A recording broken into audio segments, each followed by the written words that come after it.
Os primeiros habitantes de Praia Grande foram povos que os estudiosos chamaram de cultura sambaqui, pessoas que eram baixas e fortes, muito diferentes dos índios tupi. Eles comiam principalmente mariscos, ostras e peixes, e após se alimentarem, deixavam os restos sempre no mesmo local, formando um grande monte de conchas e ossos que foi chamado pelos arqueólogos de Sambaqui. Essa palavra tem origem indígena, que significa colina de conchas. Elas chegavam a medir cerca de 20 a 30 metros de altura, e na época dos portugueses, os sambaqui foram utilizados para levantar construções. Trituravam as conchas, misturavam com óleo de baleia e açúcar mascavo. Isso gerava uma espécie de argamassa, utilizada para juntar pedras. Povos da cultura sambaqui desapareceram há cerca de 1000 anos atrás, e não se sabe o motivo. Há 1000 anos, logo após o desaparecimento da cultura, novos habitantes passaram a morar nessa região. Como indica os estudos dos arqueólogos, eram povos indígenas que, além de pescar, caçar e coletar frutos e mel na mata, sabiam fazer potes de cerâmica e produzir hortas e quintais de mandioca, batata doce e outros vegetais. Segundo relatos dos europeus, eram principalmente povos da língua tupi, como os tupinambá, os tupiniquim e os carijó, que, infelizmente, não existem mais nesse litoral. Morreram nas guerras, na escravidão e de doenças trazidas pelos invasores estrangeiros. Com a chegada dos portugueses no Brasil, a relação das pessoas com a terra mudou. Todo o território foi declarado como pertencendo ao rei de Portugal. Era como se os índios não tivessem direito sobre nada. Sentindo-se dono do Brasil, o rei de Portugal pegou um mapa e dividiu suas terras em 14 partes. Cada parte ficou sendo uma capitania hereditária. A partir de 1534, nobres portugueses passaram a receber capitanias para administrar e delas tirar riquezas. O Brasil foi dividido entre os portugueses e as terras dos índios foram pouco a pouco sendo conquistadas. Martim Afonso de Souza foi o donatário responsável pelo lote de São Vicente. Ele foi mandado pela coroa portuguesa para que explorasse e fundasse vilas. Após um ano, ele foi embora por conta de inúmeras ocupações. Então nomeou sua esposa, Ana Pimitel, como sua procuradora, que administrou à distância e conquistou um posto de mulher ativa e dominadora perante a sociedade. Em 1765, foi feito o primeiro recenseamento, que é um levantamento de quantas pessoas tem no local, se estudam, como vivem, entre outras perguntas. E é por conta dessa pesquisa que sabemos que nessa época já viviam pessoas em Praia Grande. E o nome da cidade não era esse. Em alguns pontos chamavam de Praias de Taiapus e Mongaguá. Em outros chamavam de Piaçabuçu ou Caminho da Conceição de Itanhaém. Pelos anos de 1800, os moradores já começaram a criar algumas cabeças de gado e plantavam arroz, mandioca, cana-de-açúcar, milho, feijão, batata doce, cortavam árvores para produzir madeira e faziam chapéu de palha que vendiam partes nas vilas de São Vicente e Santos, para comprar outros produtos que necessitavam. E quem fazia esses serviços eram os escravos. Depois de anos, algumas coisas mudaram. O Brasil estava mudado.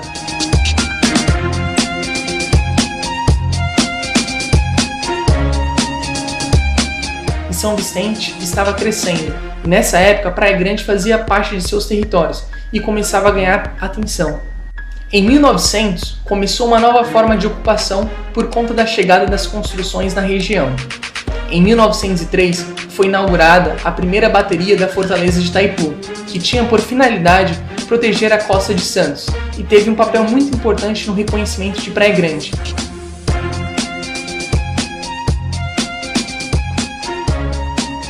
Em 1914, foi aberta a Ponte Pênsil, que durante muito tempo constituiu a primeira via terrestre de acesso à Praia Grande.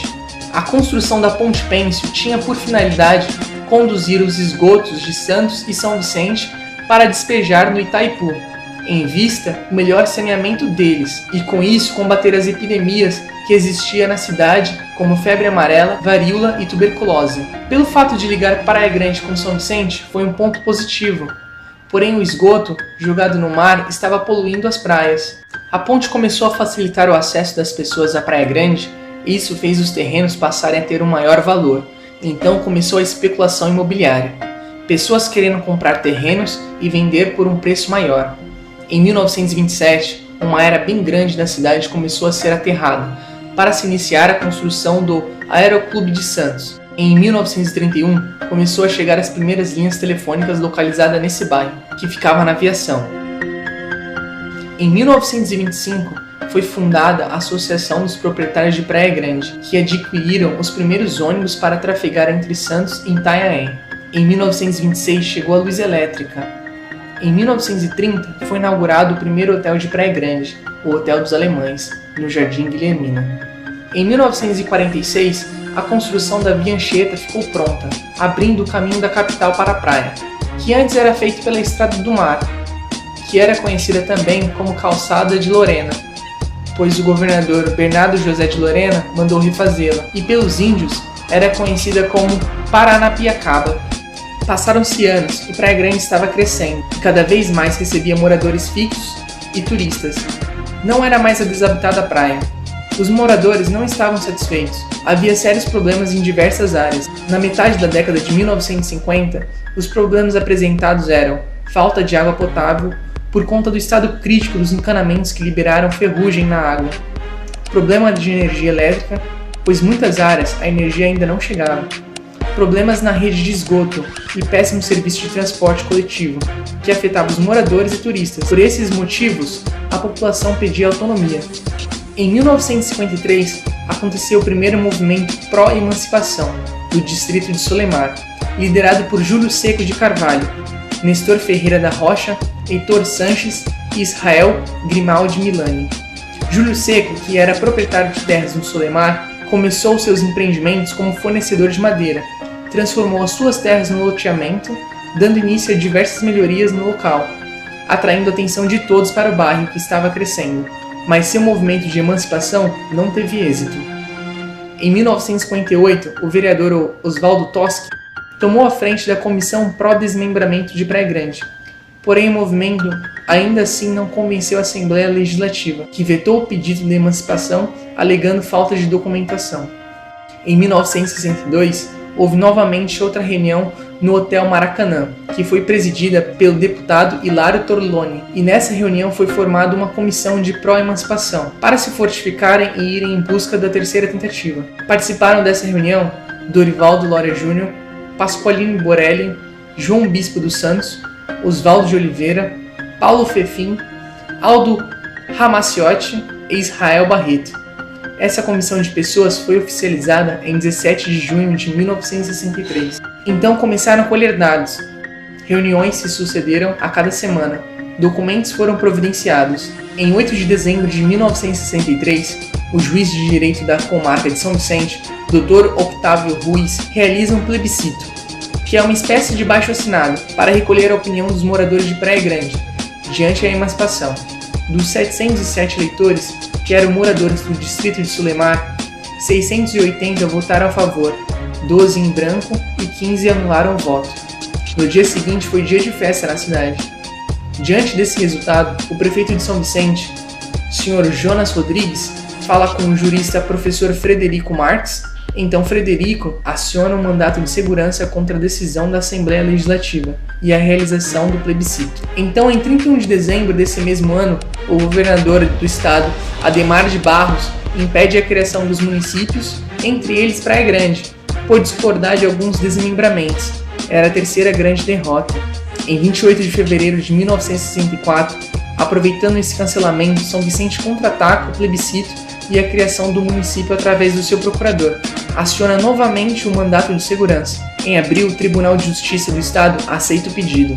Em 23 de agosto de 1965, foram feitas novas reuniões pelo deputado Hilário Torloni para construir uma nova comissão executiva para a campanha de defesa da emancipação e assim cancelar o pedido de segurança. Essa comissão foi presidida por Pasqualino Borelli. E em 27 de maio de 1966, o recurso apresentado pela comissão de número 57.684/64 foi aprovado pelo Supremo Tribunal Federal, que deu ganho à causa de Praia Grande e autorizou a separação de São Vicente. E finalmente o município foi oficialmente instalado em 19 de janeiro de 1967, com a posse do interventor federal Nicolau Paal, que ficou até 1968, e por conta da suspensão de eleições no país todo, foi nomeado outro interventor federal, Paulo de Souza Sandoval. Em 1969, aconteceu as primeiras eleições, e o primeiro prefeito eleito por votos foi Dorivaldo Lória Júnior. De lá para cá, Praia Grande progrediu muito.